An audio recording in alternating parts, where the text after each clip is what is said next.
Halo pemirsa, selamat datang di Investa News.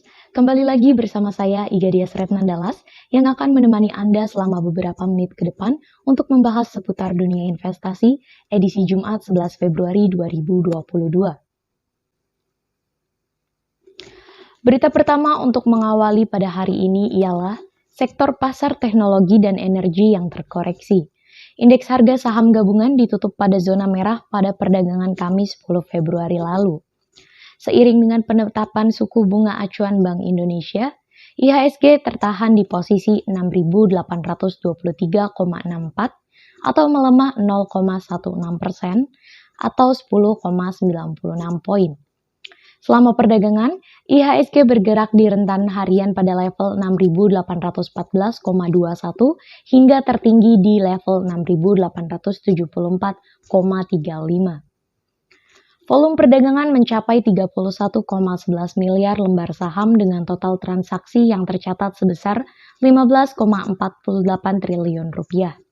Di antara indeks sektoral, sektor teknologi menjadi penahan laju indeks komposit dengan koreksi paling dalam yakni sebesar 1,69% dan diikuti sektor energi yang juga melemah 1,43%.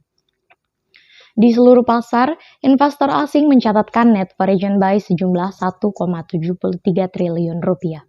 Saham PT Telkom Indonesia paling banyak diburu asing dengan net buy mencapai 674,83 miliar rupiah. Menyusul di belakangnya adalah saham PT Bank Negara Indonesia senilai 381,72 miliar rupiah. Saham PT Bank Mandiri dengan net foreign buy 222,32 miliar rupiah dan saham PT Bank Rakyat Indonesia senilai 197,87 miliar rupiah.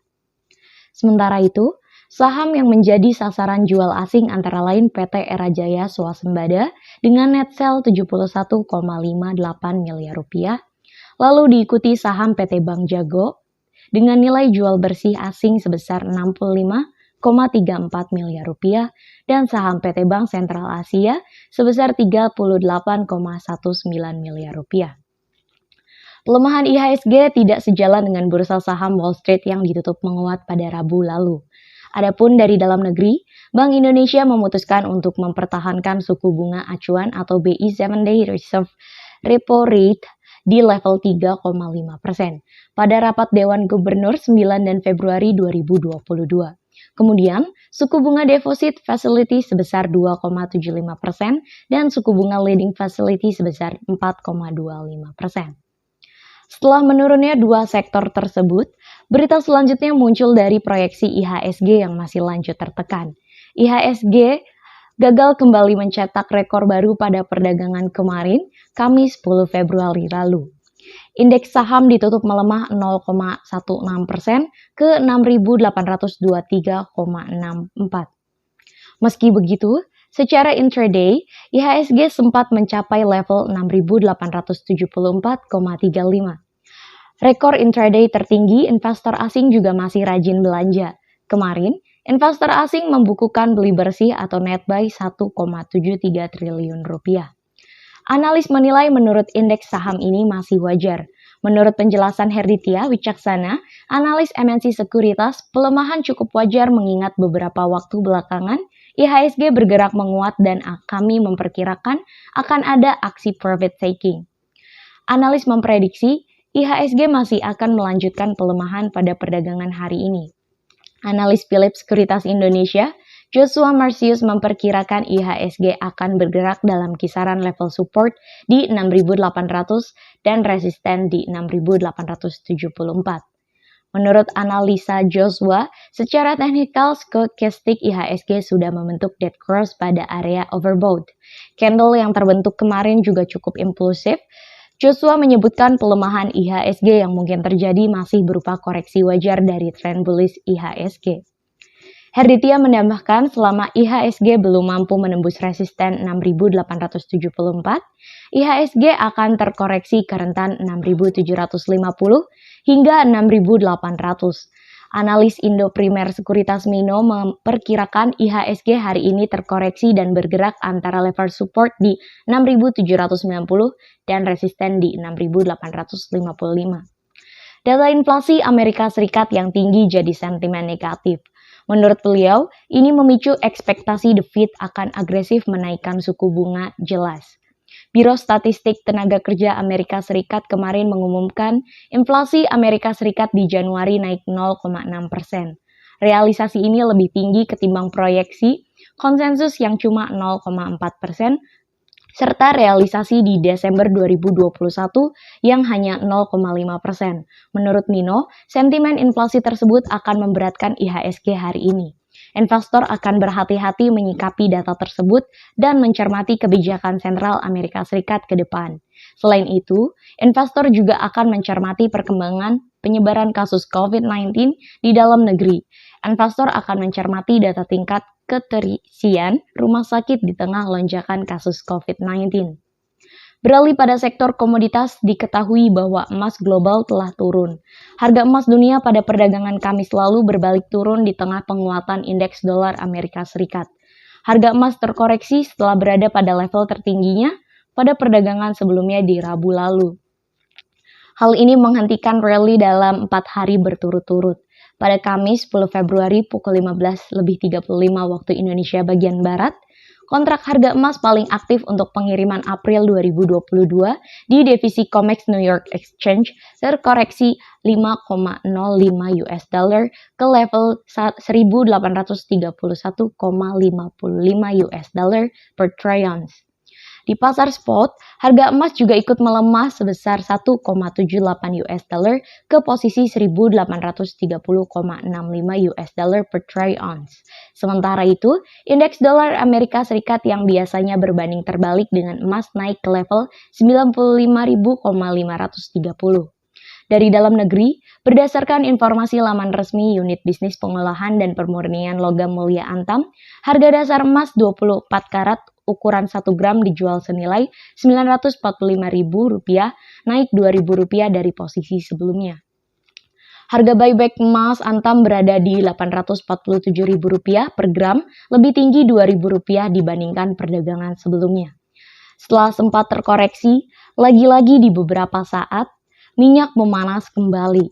Harga minyak mentah dunia menguat pada perdagangan Kamis petang. Penguatan harga ini disebabkan oleh pasokan minyak mentah Amerika Serikat yang turun tak terduga sehingga memberikan dorongan harga cairan hitam ini. Pasar komoditas minyak sampai saat ini juga masih terus mencermati perkembangan pembicaraan nuklir antara Amerika Serikat dan Iran, yang dinilai sejumlah pihak dapat membuka peluang masuknya pasokan minyak dari Iran ke pasar global. Pada perdagangan Kamis 10 Februari pukul 15.15 waktu Indonesia bagian Barat, harga minyak West Texas Intermediate untuk pengiriman Maret 2022 menguat sebesar 0,35%, menjadi 89,98 US dollar per barel di New York Mercantile Exchange. Harga minyak mentah Brent untuk pengiriman April 2022 juga menguat 0,25% menjadi 91,78 US dollar per barel di London ICE Futures Exchange. Data dari Badan Informasi Energi Amerika Serikat pada Rabu menunjukkan stok minyak mentah Amerika Serikat turun 4,8 juta barel pada pekan lalu menjadi 410 US dollar juta barel. Stok ini merupakan yang terendah sejak 2018 lalu. Sementara itu, Gedung Putih secara terbuka telah menekan Iran pada Rabu untuk menghidupkan kembali perjanjian nuklir 2015 dengan segera. Di sisi lain, konflik yang terjadi di Eropa Timur yang memungkinkan adanya agresi Rusia atas Ukraina masih menjadi pendorong bagi harga minyak. Berita penutup kita pada pagi ini dari sektor pasar uang rupiah yang mengalami tekanan dari data inflasi Amerika Serikat. Laporan inflasi Amerika Serikat jadi penentu pergerakan nilai tukar rupiah. Kemarin, kurs rupiah masih bisa menguat 0,11% menjadi Rp14.342 per dolar Amerika Serikat. Kompak, kurs GISDOR Bank Indonesia juga menguat 0,15% menjadi Rp14.344 per dolar Amerika Serikat. Senior ekonomis Samuel Sekuritas Fikri C. Permana menyebut rupiah berpotensi berbalik melemah karena data inflasi Amerika Serikat lebih tinggi dari proyeksi maupun dari data sebelumnya. Menurut Fikri, inflasi Amerika Serikat naik seperti yang diprediksi pelaku pasar, sehingga indeks dolar Amerika Serikat akan naik dan kurs rupiah terdepresiasi pada Kamis 10 Februari lalu. Kemarin, Amerika Serikat mengumumkan inflasi di Januari naik 0,6% secara bulanan. Ini lebih tinggi dari proyeksi konsensus, yaitu naik 0,4%.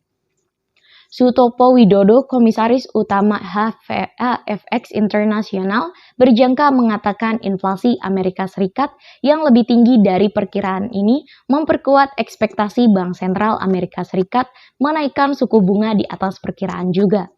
Fikri memprediksi hari ini rupiah bergerak di rentan Rp14.220 hingga Rp14.420 per dolar Amerika Serikat. Sutopo menghitung rupiah akan bergerak dengan rentan Rp14.310 hingga Rp14.306 per dolar Amerika Serikat. Berita tersebut menjadi berita penutup kita pada pagi hari ini. Saya Gadia Sretnandalas pamit undur diri. Sampai jumpa.